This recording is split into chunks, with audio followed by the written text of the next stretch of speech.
Amagosa e-ANC kubonakala ngathi aqhubela phambili nokudyobheka kwizenzo ezinxamnye nomthetho walo mbutho. Kule veki nje kuphela izityholo zorhwaphilizo zithe gqiqhaphu zidyobha ukhusela diko sisithethe sikamongameli, umphathiswa wezempilo eGauteng uGqirha Bandile Masuku nowakwakhe uloyiso malunga nenkqubo yokukhupha ithenda yezikhuseli ze-coronavirus exabisa 125 million yeerandi.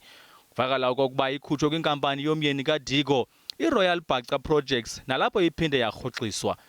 Yangathi okwakwanelanga, unkosikazi kaMalusi Gigaba olilungu le-NEC yalo mbutho ubanjiwe kule mpelaveki emva koba kuvakala kokuba wonakalise impahla.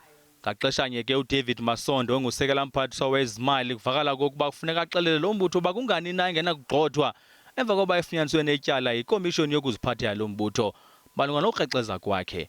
Ingaba bethu oku akunafuthe libi kulo mbutho ulawulayo?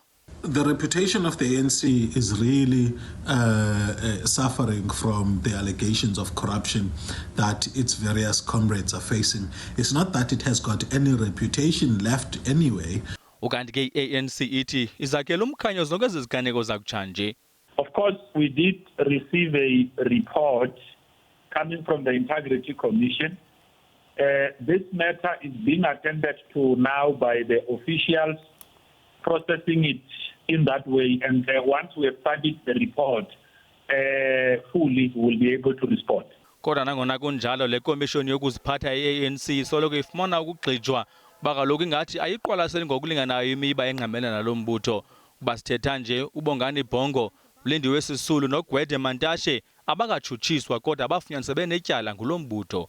Ndingwabongile Dumako kwiindaba ze-SABC eRhawutini.